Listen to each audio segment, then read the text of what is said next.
بسم اللہ الرحمن الرحیم۔ محترم ناظرین السلام علیکم۔ ایک بزرگ حج کے سفر پر گئے تھے۔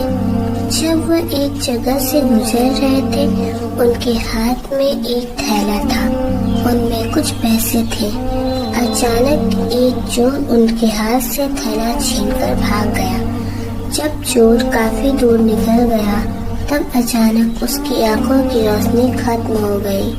آنکھوں کی روشنی ختم جاتے دیکھ اس چور نے رونا شروع کر دیا۔ جب لوگوں نے چور سے پوچھا بھائی کیا ہوا، تو وہ کہنے لگا میں نے ایک آدمی کا تھیلا چھینا ہے، وہ کوئی بڑا اللہ کا قریبی بندہ لگتا ہے، میری آنکھوں کی روشنی چلی گئی، خدا کے لیے مجھے اس کے پاس پہنچا دو تاکہ میں ان سے معافی مانگ سکوں۔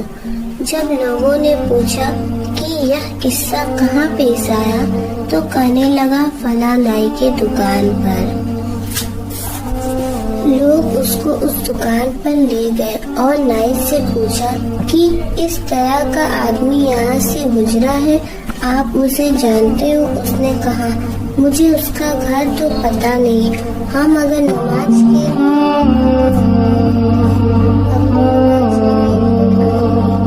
یہ لوگ انتظار میں بیٹھ گئے۔ وہ بزرگ اپنے وقت پر تشریف لائے۔ لوگ اس چور کو ان کے پاس لے گئے تو اس چور نے جا کر ان کے ہاتھ پاؤں پکڑ لیا کہ مجھ سے غلطی ہو گئی، گناہ ہو گیا، نادم ہوں، شرمندہ ہوں، میری آنکھوں کی روشنی چھین گئی ہے، آپ اپنے پیسے واپس لے لیجیے اور مجھے معاف کر دیجیے تاکہ اللہ تعالیٰ میری آنکھوں کی روشنی ٹھیک کر دے۔ وہ بزرگ کرنے لگے کہ میں تو تمہیں پہلے ہی معاف کر دیا ہے۔ یہ سن کر چور بڑا حیران ہوا، کہنے لگا میں تو آپ کا تھیلا چھین کر بھاگا اور آپ کہتے ہیں کہ معافی مانگنے سے پہلے ہی معاف فرما دیا۔